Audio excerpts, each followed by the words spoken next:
Now I lay me down to sleep. I pray the Lord my soul to keep. And if I die before I wake, I pray the Lord my soul to take. Wait, what was that last part?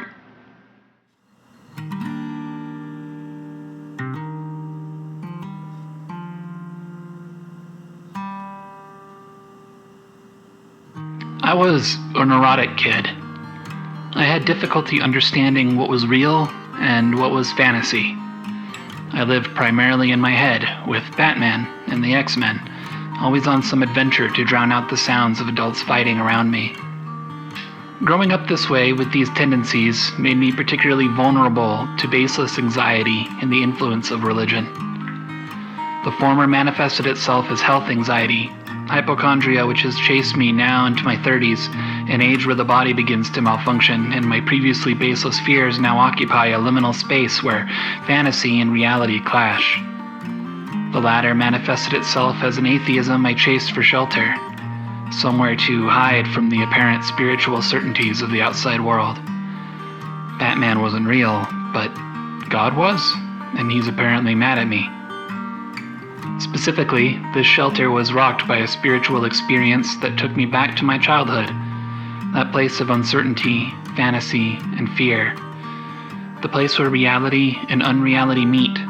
The place where you cannot trust your own senses, for the illusion persists whether or not you believe in its validity.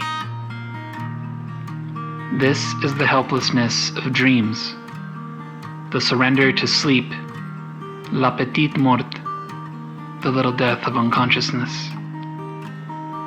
As it is said, sleep is the cousin of death.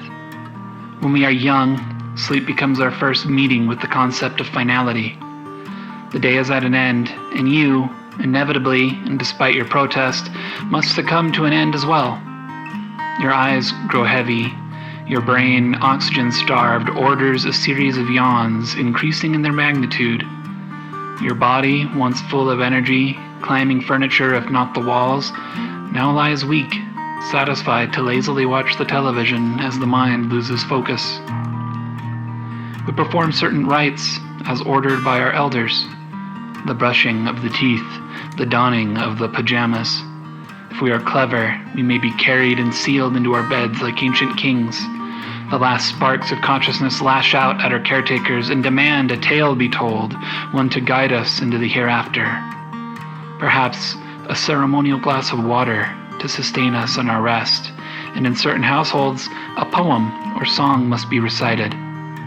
Rock-a-bye, baby, Frère Jacques, the children's prayer.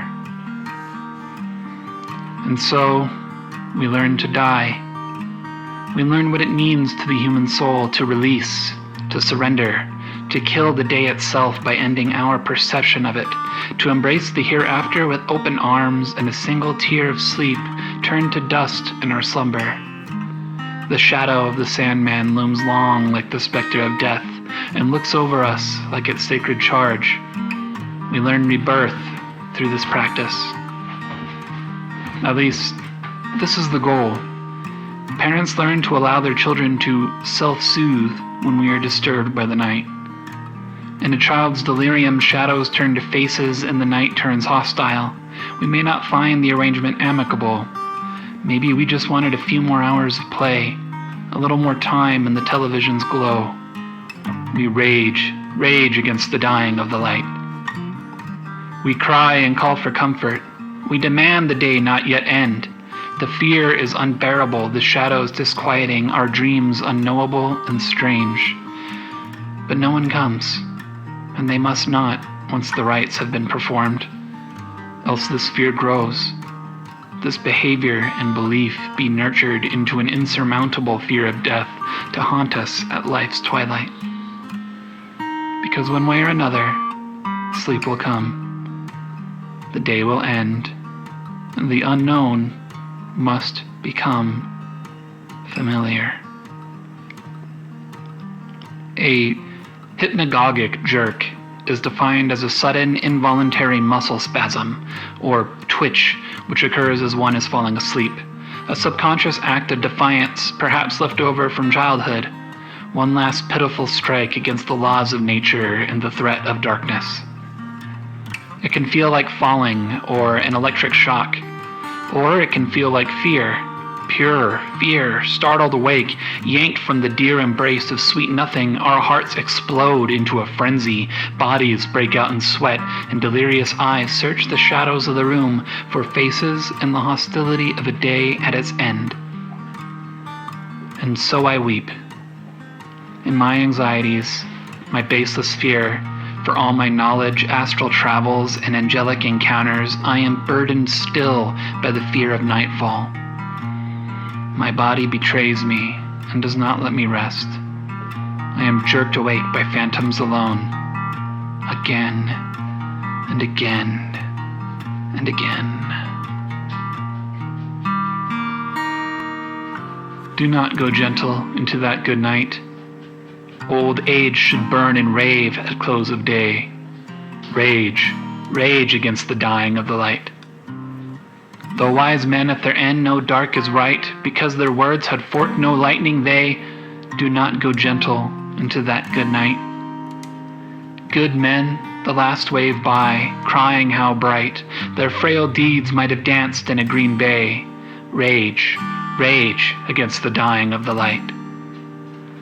Wild men who caught and sang the sun in flight, and learned too late they grieved and on its way, do not go gentle into that good night. Grave men near death who see with blinding sight, blind eyes could blaze like meteors and be gay. Rage, rage against the dying of the light. And you, my Father, there on the sad height, curse, bless me now with your fierce tears, I pray. Do not go gentle into that good night. Rage, rage against the dying of the light.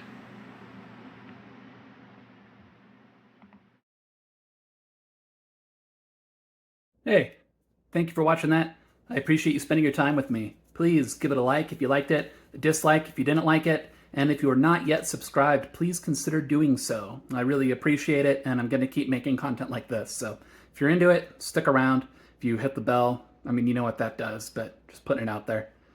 I will make a follow-up on this video. There's a lot more that I want to talk about in regards to sleep and all that, but I wanted to keep this one kind of short. There's not a lot on this subject out there right now on YouTube, so I wanted to kind of keep this focused, but I'm going to follow that up.